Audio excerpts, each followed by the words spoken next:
बिस्मिल्लाहिर्रहमानिर्रहीम। अस्सलामुअलैकुम। हमारे चैनल कहानी हब ऑफिशियल में खुशामदीद। नाजरीन, मैं आज आपके लिए इंतहाई खौफनाक और दिलचस्प कहानी लेकर आई हूँ। लेकिन कहानी शुरू करने से पहले आपसे गुजारिश है कि अगर आपने हमारा चैनल सब्सक्राइब नहीं किया तो आप हमारे इस चैनल को सब्सक्राइब कर लीजिए और बेल आइकन को भी प्रेस कर लें ताकि हर नई आने वाली वीडियो बआसानी आप तक पहुँच सके।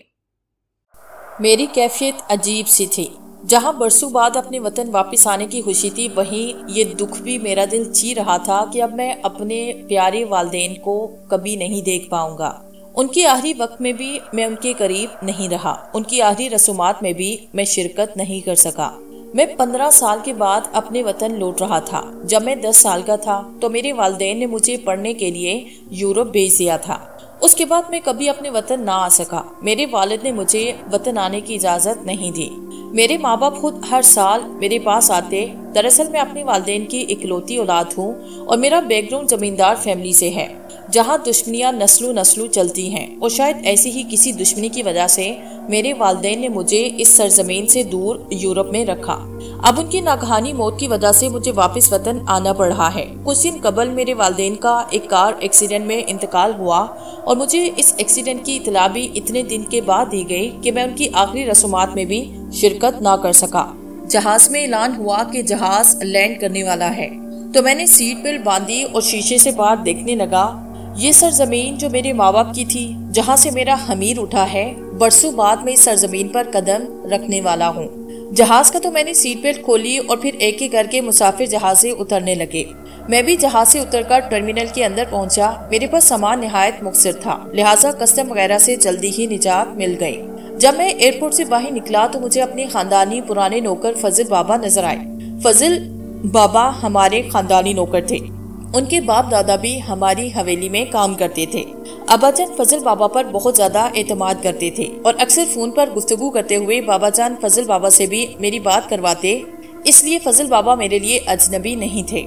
समीर बेटा, फजल बाबा आवाज देते हुए मुझे इशारा कर रहे थे। मैंने भी हाथ हिलाकर उन्हें बताया कि मैंने उन्हें देख लिया है।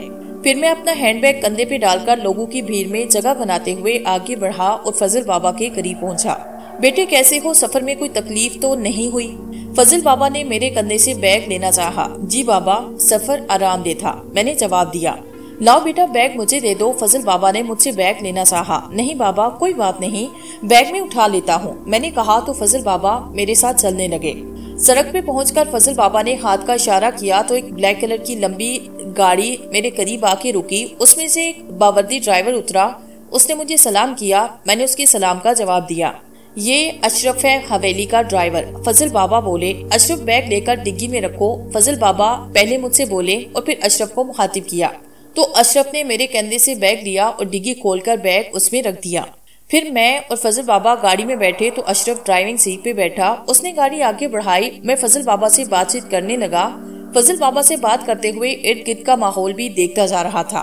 मेरे अंदाजे से कहीं ज्यादा इस शहर ने तरक्की कर ली थी, वरना 15 साल पहले जिस हालत में मैं इस शहर को छोड़कर गया था, अब शहर में काफी तरक्याती काम हो चुके थे। मैं ये सब खैरत और मुसरत से देख रहा था। फजल बाबा हवेली जाने से पहले मैं कब्रिस्तान में मम्मा पापा की कब्र पर जाना पसंद करूंगा। कुछ देर के बाद मैंने फजल बाबा से कहा तो फजल बाबा ने अशरफ को गाड़ी कब्रिस्तान की जानिब ले जाने का कहा।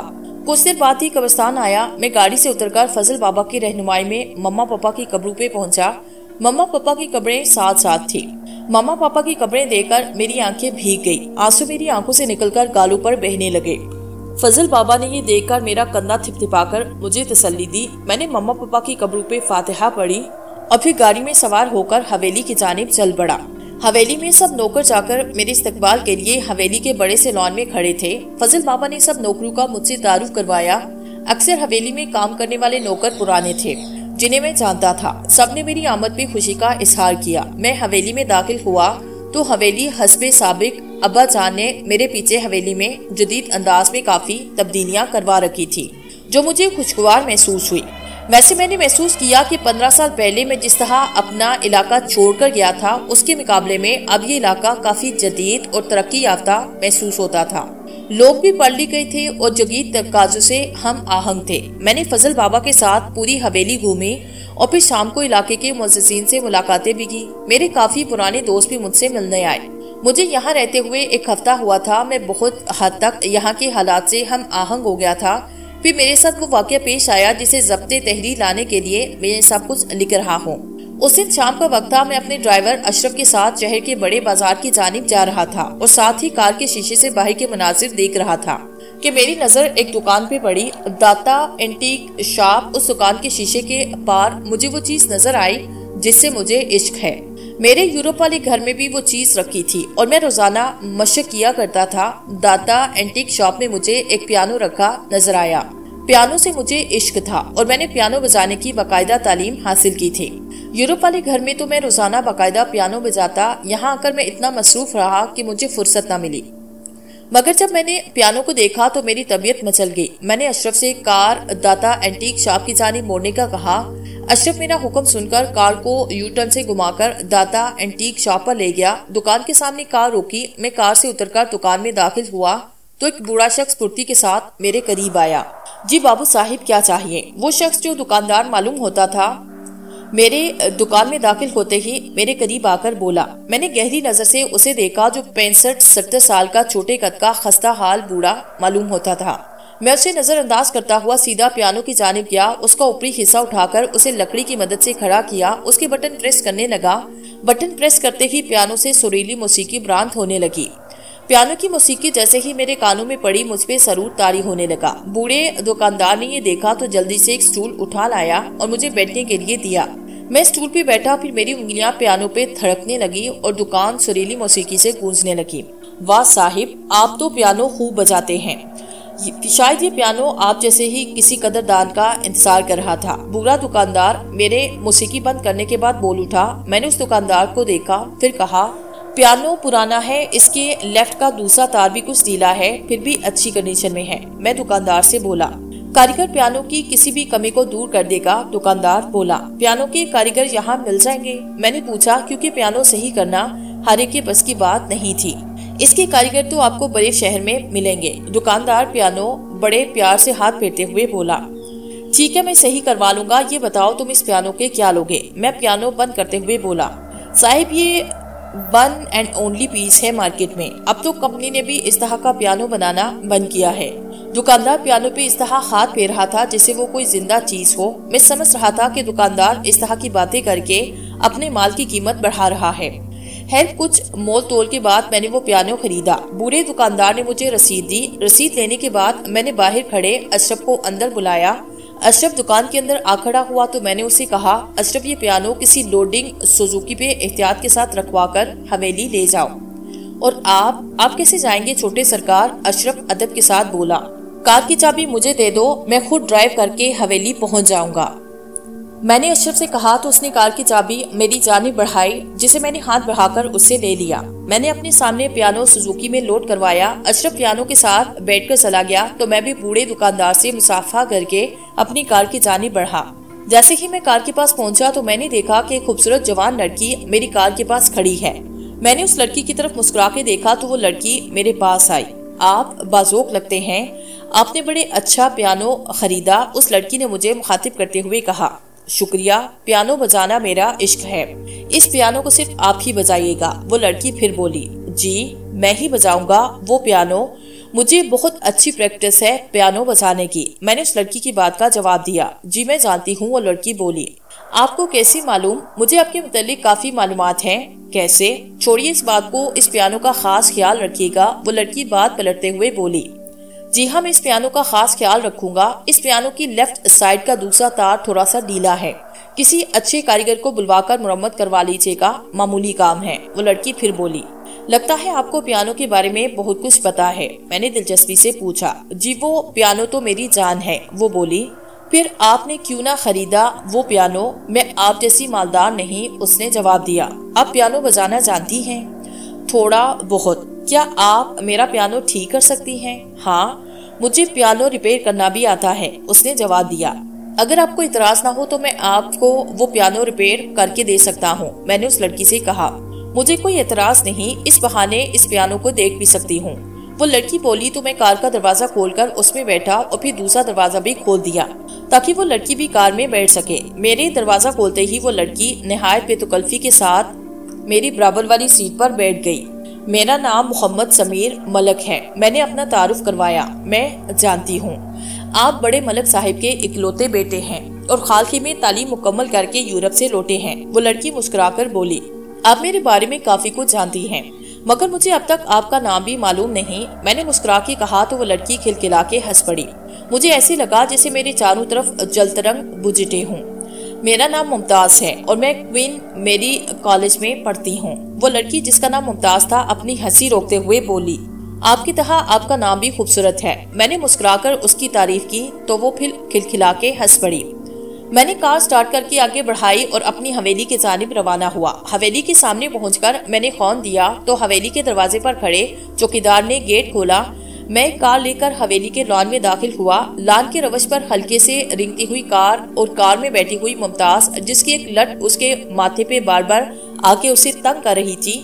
वो स्लिट को अपनी उंगली से अपने कान के पीछे करती, मगर फिर वो शरारती लिट सामने आकर उसके गालों को चूमने लगती। मैं इस दिलफरेब मंजर को देखते हुए कार आहिस्ता से ड्राइव कर रहा था। हवेली के अंदरूनी दरवाजे के सामने मैंने कार रोकी और अपनी तरफ का दरवाजा खोलकर नीचे उतरा। मुझसे पहले ही मुमताज कार से नीचे उतर चुकी थी। फिर मैं और मुमताज हवेली में दाखिल हुए। बैठिए। मैंने मुमताज को सोफे पे बैठने की दावत दी। नहीं, मैं पियानो देखना चाहूंगी। मुमताज के लहजे में ऐसा बांगपन था जैसे कोई मासूम बच्चा अपनी पसंदीदा चीज का मुतालबा कर रहा हो। पियानो मैंने खाल में रखवाया है, आइए।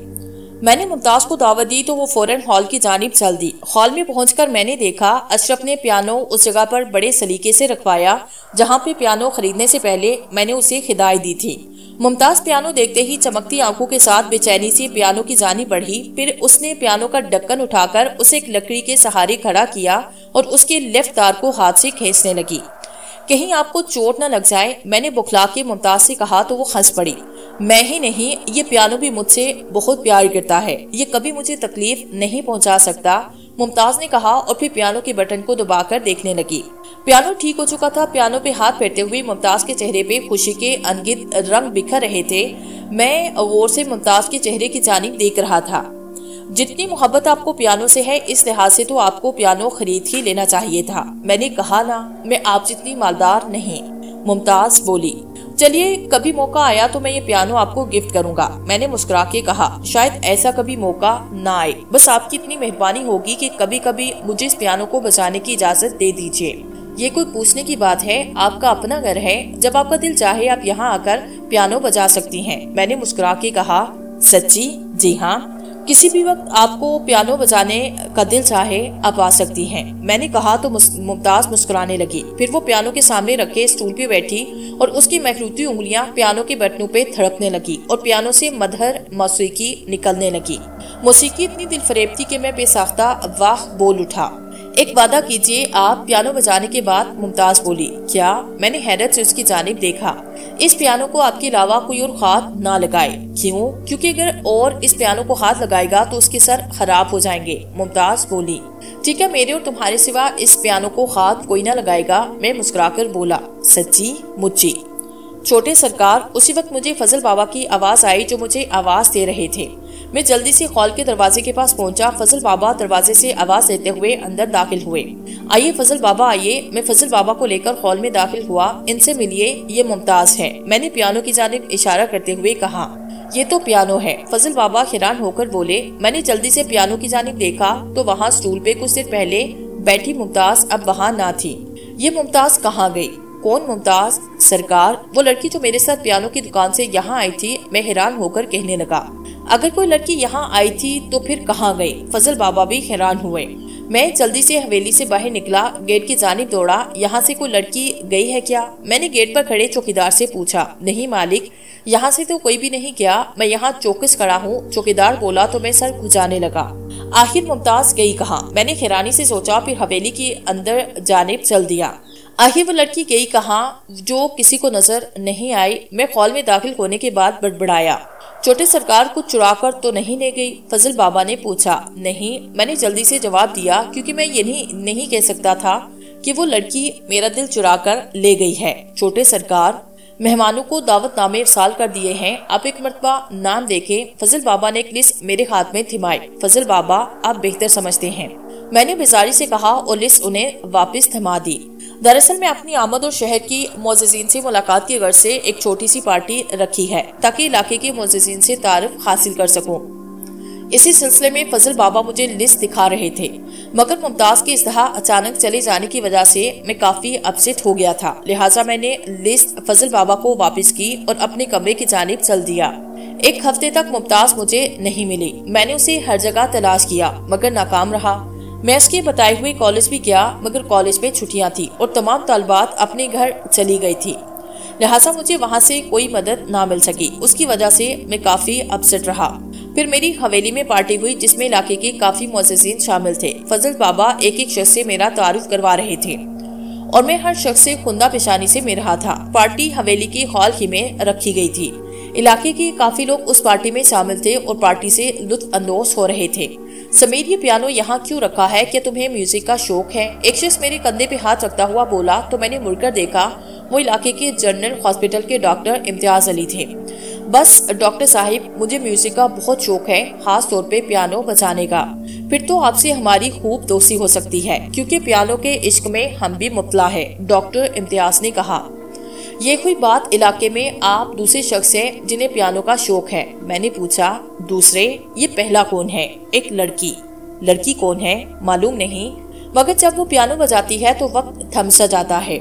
उसके हाथ पियानो पर इस तरह हरकत करते हैं जैसे शबनम की बूते नाजुक फूलों का मुंह डुला रही हूँ। मैंने कहा तो डॉक्टर इम्तियाज हंस पड़े। भाई, ऐसी लड़की से तो हम भी मिलना चाहेंगे कि जिसने एक यूरोप पलट नौजवान को शायर बना दिया। डॉक्टर इम्तियाज बोले तो मैं भी बेसाख्ता हंस पड़ा। चलिए डॉक्टर साहिब, कुछ बताइए, मैंने डॉक्टर इम्तियाज को पियानो के स्टूल पर बिठाते हुए कहा। नहीं यार, अभी नहीं, बजाना तो आपको पड़ेगा। मैंने इतना कहकर जोरदार ताली बजाई। सब लोगों को मुखातिब किया। खवातीनो हजरात, हमारे डॉक्टर साहिब आपके लिए पियानो पर एक धुन पेश कर रहे हैं। मैंने इतना कहकर तालियां बजाना शुरू कर दी तो सब लोग मेरे साथ शामिल हो गए और तालियां बजाने लगे। सब लोगों की तालियों से मजबूर होकर डॉक्टर इम्तियाज ने पियानो का ढक्कन उठाया, उस लकड़ी के सहारे खड़ा करके खुद स्टूल पर बैठे और फिर उन्होंने पियानो पे खूबसूरत धुन छेड़ी। धुन बाकी बहुत मधुर थी। सब लोग झूमने लगे। उसी वक्त अचानक हवाएं तेज चलने लगी, खिड़की के पर जोर जोर से हिलने लगे। ये देखकर डॉक्टर इम्तियाज ने पियानो बजाना बंद कर दिया। फजल बाबा, खिड़कियां बंद करें। मैंने फजल बाबा से कहा तो वो खिड़कियों की जानिब बढ़ गए। मौसम तो ठीक ठाक था, फिर ये अचानक तेज हवाएं क्यों चलने लगी? मुझे एक आवाज सुनाई दी। मौसम का कुछ पता नहीं होता कब क्या हो जाए। एक और आवाज उभरी। फजल बाबा ने तमाम खिड़कियां बंद की तो डॉक्टर इम्तियाज ने फिर पियानो पे धुन छेड़ दी। मैं इस धुन में खोने लगा। डॉक्टर की उंगलियां निहायत तेजी के साथ पियानो पे हरकत कर रही थी और हर हरकत के साथ पियानो से मधुर मौसीकी निकल रही थी। मैं आंखें बंद किए मौसीकी से लुत्फ अंदोज हो रहा था कि अचानक ड्रम की आवाज के साथ म्यूजिक बंद हो गई। लोगों की चीखें सुनाई देने लगी। मैंने घबरा के आंखें खोली। आंखें खोलकर मैंने देखा कि डॉक्टर इम्तियाज पियानो पे ऊंधे मुंह गिरे हुए हैं और काफी लोग उनके इर्द गिर्द खड़े हैं। सब लोगों के चेहरों पर खौफ के आसार नुमाया थे। मैं जल्दी से आगे बढ़ा। मैंने डॉक्टर इम्तियाज को पियानो से उठा के सीधा किया। कई मर्द मेरे मदद के लिए आगे बढ़े। मैंने उन लोगों की मदद से डॉक्टर को पियानो से उठाकर फर्श पे लिटाया। उनका हाथ पकड़ के उनकी नब्ज ढूंढने की कोशिश की मगर मुझे डॉक्टर की नब्ज ना मिली। मैंने उनके दिल की धड़कन सुनने की कोशिश की मगर मुझे उनके दिल की धड़कन भी सुनाई ना दी। मुझे यकीन हो चुका था कि डॉक्टर इम्तियाज साहिब इस जहान से कूच कर चुके हैं। फिर मैंने फजल बाबा को एम्बुलेंस मंगवाने के लिए फोन करने को कहा। थोड़ी ही देर में एम्बुलेंस आई जो डॉक्टर इम्तियाज को लेकर हॉस्पिटल की जानिब चली गई। इस हादसे के बाद तकरीबन बदमज़गी का शिकार हो गई। लोग अफसुदगी के आलम में मुझसे रुखसत लेकर तकरीब से चले गए। सब लोगों के जाने के बाद मैंने अशरफ से कहकर कार निकाली, हॉस्पिटल की जानिब चल दिया। हॉस्पिटल पहुंचकर मुझे मालूम चला कि डॉक्टर का हार्ट फेल हुआ है। हॉस्पिटल में मौजूद डॉक्टर्स ने तफसीली रिपोर्ट पोस्टमार्टम के बाद जारी करने का कहा। हॉस्पिटल में पुलिस भी मौजूद थी जिसने मेरा बयान लिया। मैंने बयान में यही लिखवाया कि मेरी हवेली में आज रात एक तकरीब थी जहाँ डॉक्टर इम्तियाज भी मौजूद थे। डॉक्टर इम्तियाज मेरी हवेली में पियानो देकर उसे बजाने लगे। पियानो बजाते हुए उन्हें दिल का दौरा पड़ा जो जानलेवा साबित हुआ। इंस्पेक्टर ने मुझसे बयान पर दस्तखत लिए और फिर सुबह तफ्तीश के लिए हवेली का आने का कहकर हॉस्पिटल से रुखसत हुआ। डॉक्टर इम्तियाज के लहाकीन भी हॉस्पिटल पहुंच चुके थे, लिहाजा मैंने उनसे ताज़ियत की और फिर उनसे रुखसत लेकर हवेली आ गया। डॉक्टर इम्तियाज के वाक़े से मैं शदीद परेशान था, लिहाजा मुझे रात नींद भी सही से न आई। सुबह उठा तो फजल बाबा ने मुझे बताया कि एक पुलिस इंस्पेक्टर मेरे इंतजार में ड्राइंग रूम में बैठा है। ये सुनकर मैं जल्दी से बिस्तर से निकला, फ्रेश होकर ड्राइंग रूम में पहुंचा तो वहां रात को मेरा बयान लेने वाला पुलिस इंस्पेक्टर बैठा चाय पी रहा था। गुड मॉर्निंग इंस्पेक्टर, मैं कमरे में दाखिल होते हुए बोला। मॉर्निंग मलक साहिब। पुलिस इंस्पेक्टर चाय का कप मेज पे रखते हुए खड़ा हुआ और फिर उसने तपाक के साथ मुझसे हाथ मिलाया। बैठिए इंस्पेक्टर साहिब, मैंने एहलाकर इंस्पेक्टर से कहा, वरना मेरा दिल अंदर से धड़क रहा था कि कहीं डॉक्टर इम्तियाज की पोस्टमार्टम रिपोर्ट में कोई गलत बात नहीं आ गई। थैंक यू, इंस्पेक्टर ने कहा और सोफे पे बैठ गया।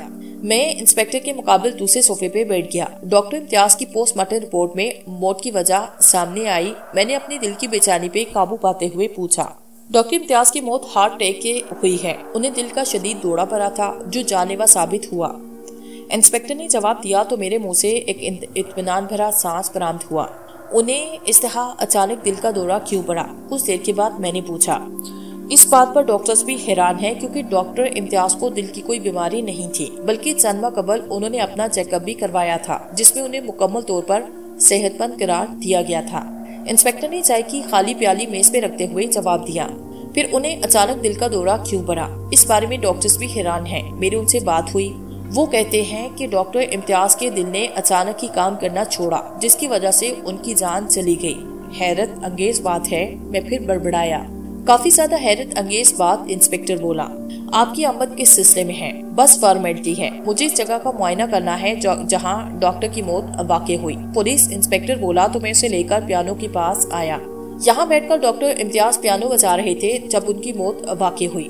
मैंने पियानो के सामने रखे स्टूल की जानिब इशारा करते हुए इंस्पेक्टर से कहा तो इंस्पेक्टर ने पहले स्टूल का जायजा लिया और फिर पियानो का मुआयना करने लगे।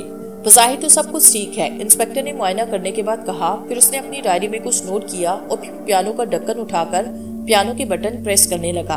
पियानो से मौसीकी बरामद होने लगी। इंस्पेक्टर पियानो बजाकर देख रहा था। फिर इंस्पेक्टर स्टूल पे बैठा और पियानो बजाने लगा। इंस्पेक्टर काफी देर तक पियानो बजाता रहा। क्या आपको भी पियानो का शौक है? जब इंस्पेक्टर ने पियानो बजाना बंद किया तो मैंने पूछा। ये तो मेरे बचपन का शौक है, मगर वालिद साहिब की नागहानी मौत की वजह से मेरा शौक अधूरा रह गया और मुझे वालिद साहिब की जगह पुलिस में नौकरी करनी पड़ी। अभी पियानो देखकर मैं खुद पे काबू न रख सका, इसके लिए माजर था हूँ। इंस्पेक्टर शर्मसारी से बोला, कोई बात नहीं, आपका जब दिल चाहे यहाँ आकर शौक पूरा कर सकते हैं। पुलिस की सर्विस में वक्त ही तो नहीं मिलता। इंस्पेक्टर ने मुस्कुरा के जवाब दिया और उठ खड़ा हुआ। अच्छा, मुझे इजाजत दीजिए। इंस्पेक्टर ने मुझसे इजाजत चाही। नाश्ता वगैरह करके जाते। मैंने इंस्पेक्टर को नाश्ते की दावत दी। नहीं, अभी पुलिस स्टेशन जाके रिपोर्ट करनी है, फिर घर जाऊंगा, रात भर का जागा हुआ हो, इंस्पेक्टर ने मुझसे कहा और मुझसे हाथ मिलाकर जाने लगा। डॉक्टर इम्तियाज की बादी कहाँ है? चलते हुए मैंने इंस्पेक्टर से पूछा। डॉक्टर इम्तियाज की बॉडी उनके भाई ले गए हैं, शायद उनकी तदफीन भी हो रही होगी, पुलिस इंस्पेक्टर ने बताया। किस कब्रिस्तान में है डॉक्टर की तदफीन? मैंने फिर पूछा। यहाँ तो एक ही कब्रिस्तान है, क्वीन मैरी कॉलेज के पीछे, सबकी तदफीन वहीं होती है, इंस्पेक्टर ने बताया। तो मैंने उसका शुक्रिया अदा किया। पुलिस इंस्पेक्टर चला गया तो मैं भी अपने कमरे की जानिब चला। छोटे सरकार, नाश्ता लगवाऊं? अभी नहीं, अभी मैं डॉक्टर की तदफीन में जा रहा हूँ, वहाँ से वापस आकर नाश्ता करूंगा। जब मैं कब्रिस्तान पहुंचा तो डॉक्टर इम्तियाज की तदफीन हो चुकी थी और फातिहा हो रही थी। मैं फातिहा में शरीक हुआ और फिर डॉक्टर के भाई से ताज़ियत करने के बाद हवेली की जानिब रवाना हुआ। हवेली जाते हुए मेरी नज़र क्वीन मैरी कॉलेज पर पड़ी तो मुझे बेसाख्ता मुमताज याद आई। अभी तक कॉलेज बंद था, कॉलेज खुलने में एक हफ्ता बाकी था, लिहाजा मुझे हर हाल में एक हफ्ते तक इंतजार करना था कि जब कॉलेज खुले तो मैं कॉलेज आकर मुमताज के बारे में मालूमात हासिल कर सकता था। मैं जैसे ही हवेली पहुंचा तो एक और बुरी खबर मेरी मुंतजिर थी। फजल बाबा ने मुझे बताया कि जो इंस्पेक्टर सुबह मेरा बयान लेकर गया था, रास्ते में जाते हुए उसकी जीप का एक्सीडेंट हुआ और वो इंस्पेक्टर मौके पर ही हलाक हुआ। मैं परेशान होने के साथ हैरान भी था कि ये क्या हो रहा है। फिर मेरी नजर पियानो पे पड़ी। जो शख्स पियानो बजाता है वो मौत से हनकिनार हो जाता है। मेरे जहन में सवाल उभरा, लेकिन मैंने भी तो कई बार पियानो बजाया, मुझे तो कुछ न हुआ। फजल बाबा, आपको इंस्पेक्टर की मौत का कैसे पता चला? मैंने फजल बाबा से सवाल किया। अशरफ अभी बाहर से आया, उसने बताया, फजल बाबा ने जवाब दिया। तो मैंने गर्दन हिलाई और अपने कमरे की जानिब चल दिया। इस वाक़े के एक हफ्ते के बाद वो रात आए जब मेरी मुमताज से दूसरी मुलाकात हुई। उस रात में गहरी नींद सो रहा था कि मेरे कानों में पियानो की मधुर धुन दाखिल हुई तो मेरी नींद अचाट हो गई। कुछ देर में गायब दिमागी की हालत में लेटा रहा। फिर मैंने घड़ी में वक्त देखा, रात के 3 बज रहे थे। मैं जल्दी से उठकर बैठ गया। इतनी रात को कौन पियानो बजा रहा है? मैंने सोचा और जल्दी से उठकर अपना स्लीपिंग गाउन पहना और पैरों में स्लीपर्स अटकाते हुए तेज कदमों से हॉल की जानिब चल दिया जहाँ पियानो रखा था। पियानो मुसलसल बज रहा था, मधुर मौसीकी फिजा में रस हो रही थी। मैं हॉल में दाखिल हुआ तो मैंने देखा कि हॉल में बहुत कम रोशनी थी। इस कम रोशनी में मैंने देखा कि एक लड़की पियानो के सामने रखे स्टूल पे बैठी है और पियानो बजा रही है। मैं इस लड़की के करीब पहुंचा तो चौंक गया, क्योंकि वो लड़की कोई और नहीं, मुमताज थी। मुमताज, तुम इस वक्त जहाँ मेरे मुंह से बेसाख्ता निकला। जी, वो मेरा दिल पियानो बजाने का चाहा तो मैं आ गई, मगर आधी रात को दिल चाह रहा था इसलिए आ गई। आपने कहा था कि जब आपका दिल चाहे आ जाइएगा। अगर आपको इतराज है तो मैं माजरता हूँ, आइंदा नहीं आऊंगी। इतना कहकर मुमताज स्टूल से उठ खड़ी हुई। नहीं, मेरा ये मतलब नहीं, मैंने जल्दी से कहा। तो आपका क्या मतलब था? मुमताज ने अपनी बड़ी बड़ी पलकें उठाकर कहा। मेरा मतलब है इतनी रात को कोई आपको मेरे साथ अकेले में देख लेगा तो न जाने कितने अफसाने बन जाएंगे। आप खामखा बदनाम हो जाएंगी। मैं नामी और बदनामी के झंझट से दूर हूँ। हाँ, मुझे आपकी इज्जत का ख्याल करना चाहिए। मुझसे गलती हुई। नहीं, ऐसी कोई बात नहीं, तुम अपना शौक पूरा करो, मैं चाय लेकर आता हूँ, थोड़ी सर्दी है। गर्मा गर्म चाय लुत्फ देगी। मैंने मुमताज से कहा। मुझे चाय या किसी भी दूसरी चीज की हाजत नहीं। अच्छा चलो पियानो तो बजाओ, मैंने मुमताज से कहा। नहीं शुक्रिया, अब मैं चलूंगी। चलो मैं तुम्हें छोड़ देता हूँ, मैंने मेज से कार की चाबियां उठाते हुए कहा, जो शाम को मेरा ड्राइवर अशरफ वहाँ रख के गया था। आपको खामखा तकलीफ होगी, मैं चली जाऊंगी, मुमताज बोली। कोई तकलीफ नहीं होगी, चलो, मैंने कहा तो मुमताज खामोशी के साथ मेरे साथ चलने लगी। मेरा मकसद मुमताज को घर छोड़ने का ये था कि उसका घर देख सकूं। मुमताज क्वीन मैरी कॉलेज के गेट के सामने उतरी। तुम कॉलेज के अंदर रहती हो? मैंने हैरत से पूछा। जी, कॉलेज के पीछे ही रहती हूँ, मुमताज ने जवाब दिया और तेज कदमों से चले गई। जब मुमताज नजरों से ओझल हुई, मैंने कार गेट ढाल के आगे बढ़ाई और हवेली की जानिब चल दिया।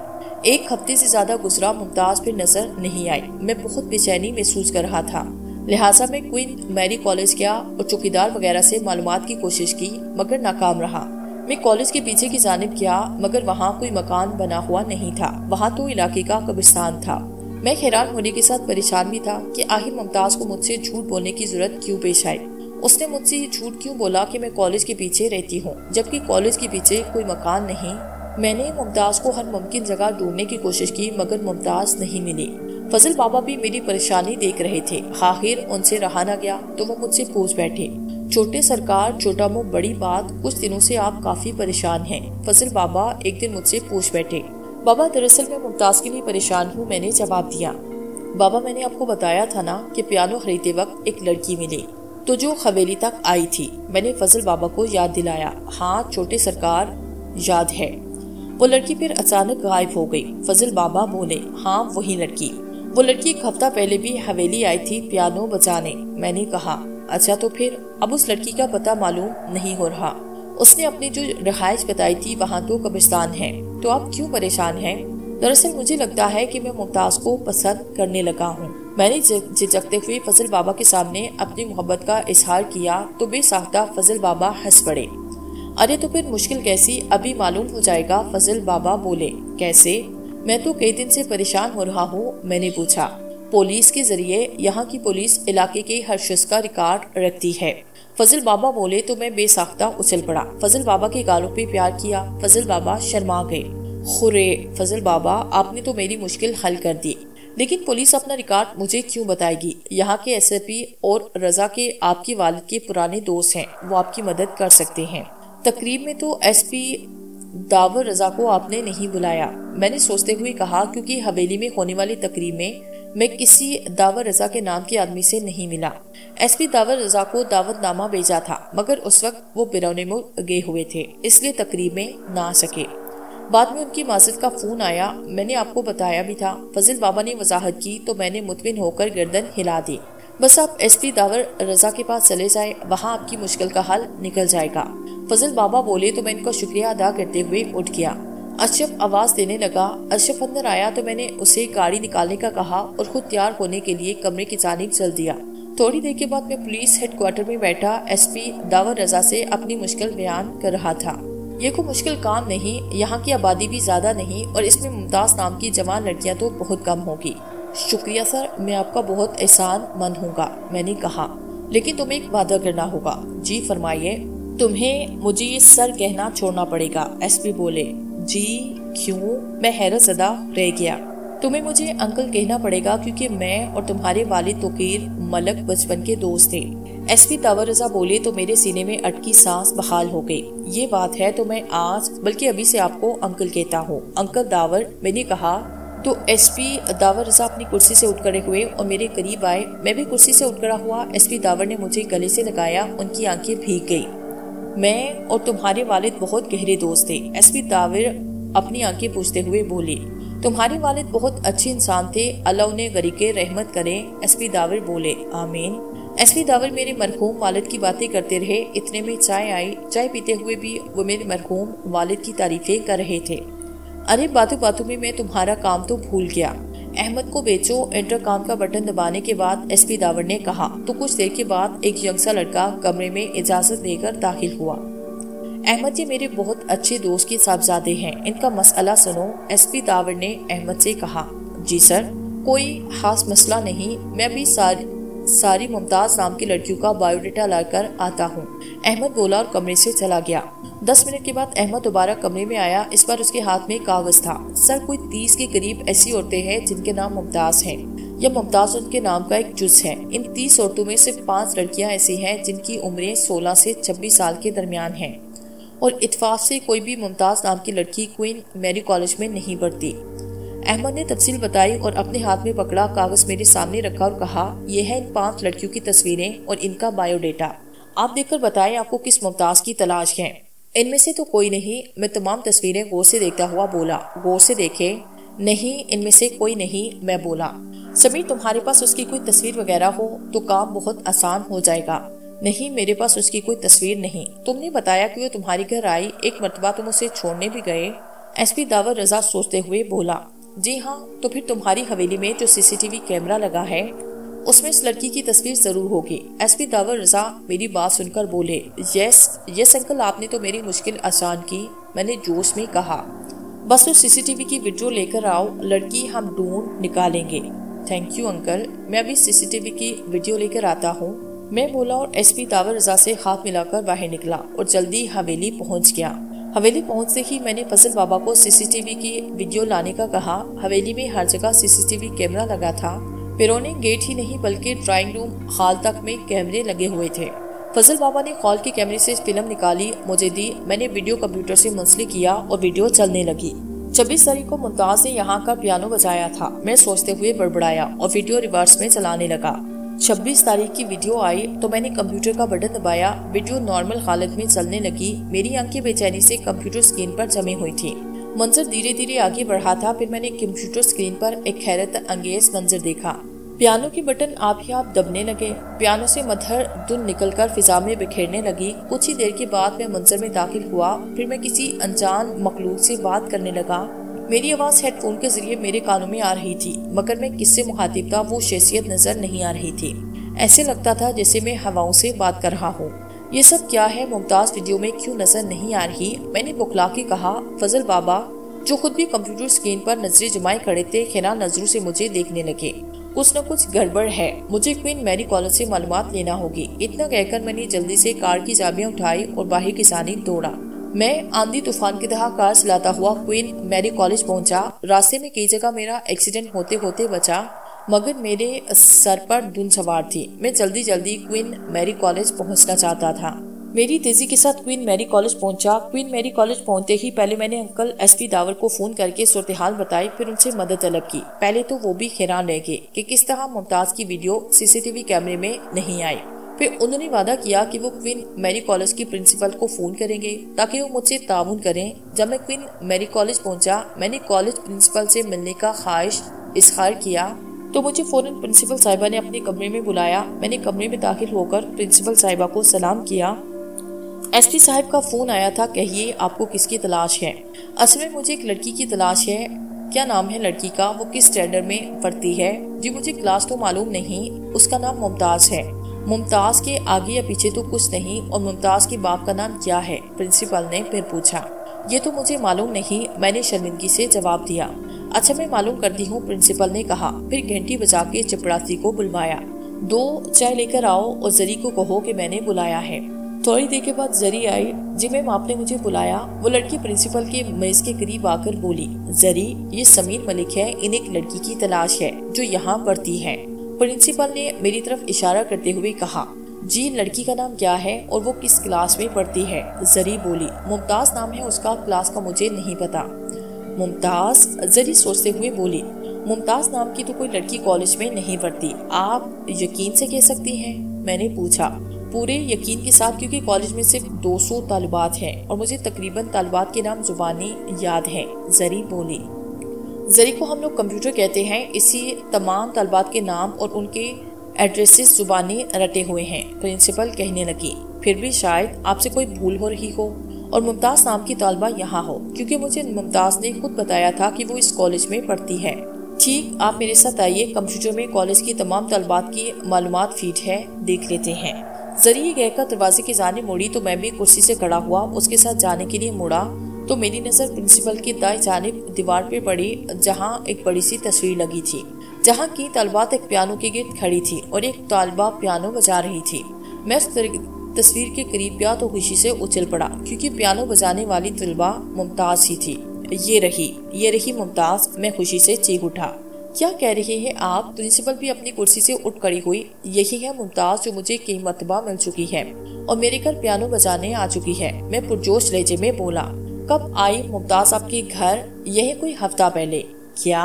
जी हाँ, ये तस्वीर 20 साल पहले की है, जब हमारी तलबात ने ऑल पाकिस्तान म्यूजिक अवार्ड जीता था।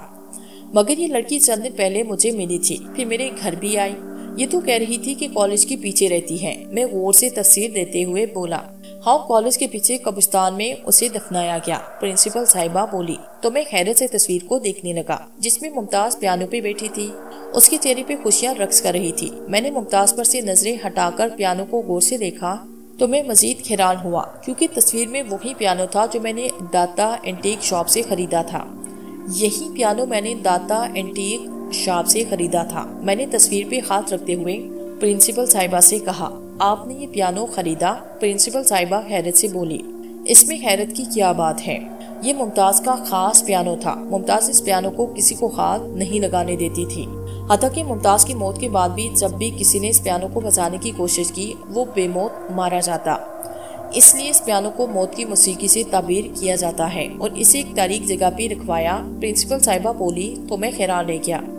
साथ ही मेरी आंखों के सामने डॉक्टर इम्तियाज और पुलिस की लाशें आई, जिन्होंने पियानो बजाया और वो बेमौत मारे गए। आप सही कह रही हैं, डॉक्टर इम्तियाज और पुलिस इंस्पेक्टर ने ये पियानो बजाया था तो वो लोग बेमौत मारे गए। मैं याद करते हुए बोला, मैं सब जानती हूँ। इस पियानो की वजह से कई सारी जाने गई, इसीलिए इस पियानो को एक तारीख स्टोर में रखा गया। शायद दाता एंटीक शॉप के मालिक ने लालच में इस पियानो को स्टोर से निकालकर आपके हाथों बेचा। शायद यही बात हो। जब मुमताज की मौत वाकई हुई तो मैं इस कॉलेज में नई लेक्चरर बनकर आई थी। मुमताज एक शोहो चंचल लड़की थी, मगर पूरी जिम्मेदार भी थी। पढ़ाई में बहुत अच्छी। पियानो बजाने का तो उसे इश्क था। उसे ये इश्क अपनी माँ के विरसे से मिला था, जो उसकी पैदाइश के वक्त इंतकाल कर गई थी। ये पियानो उसकी माँ की निशानी थी। मुमताज का बाप इसी कॉलेज में चौकीदार था, मगर वो नशे का आदी था और सारा वक्त नशे में रहता था। अपनी तनहा नशे में उड़ाने के बाद एक दिन उसने इस पियानो को भी कबाड़िए के हाथों फरोख्त करना चाहा, ताकि अपना नशा पूरा कर सके। मगर मुमताज उसकी आरी आई। उसने पियानो न बेचने दिया, क्योंकि ये पियानो उसकी माँ ने उसके दिया था। दूसरा, मुमताज को भी इस पियानो से इसकी हद तक प्यार था।